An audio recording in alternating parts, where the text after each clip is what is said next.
अस्सलामुअलैकुम नाज़रीन, आज हम बात कर रहे हैं कि हम ईद के दिन नए कपड़े पहनते हैं, अपने बच्चों के साथ खुशियाँ मनाते हैं, कुर्बानी करते हैं और फिर सुकून से अपने घरों में बैठ जाते हैं। लेकिन आपने कभी सोचा है कि जब हम आराम कर रहे होते हैं तो कुछ लोग ऐसे भी होते हैं जो हमारी खुशियों को साफ़ सुथरा रखने के लिए अपनी ईद कुर्बान कर रहे होते हैं। जी हाँ, ज़रा तसव्वुर कीजिए, तेज़ धूप हो, हर तरफ बदबू हो, गंदगी हो और हज़ारों टन अलाइशें पड़ी हों, और ऐसे में एक सफाई वर्कर हाथ में बेलचा लिए सिर्फ इसलिए कि आपकी गली, आपका मोहल्ला और आपका शहर साफ़ रहे, वो अपने घर से निकल आता है।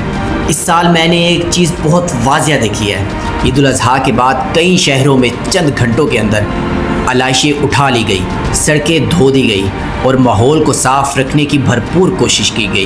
हम अक्सर बड़े अफसरों को सराहते हैं, बड़े मंसूबों को भी तारीफ़ करते हैं, लेकिन आज मैं इन मज़दूरों, इन सफाई कारकुनों और इन गुमनाम हीरोज़ को सलाम पेश करना चाहता हूँ, जिन्होंने ईद के दिन भी अपने बच्चों के साथ वक्त गुजारने की बजाय आवाम की खिदमत को तरजीह दी।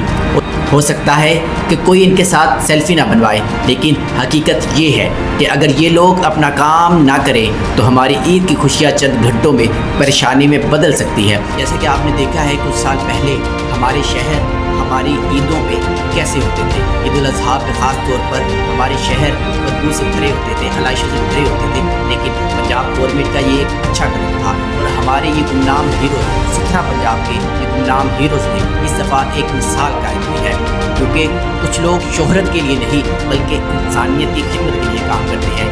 ये हमारे वर्कर्स भी उन्हीं में शामिल थे।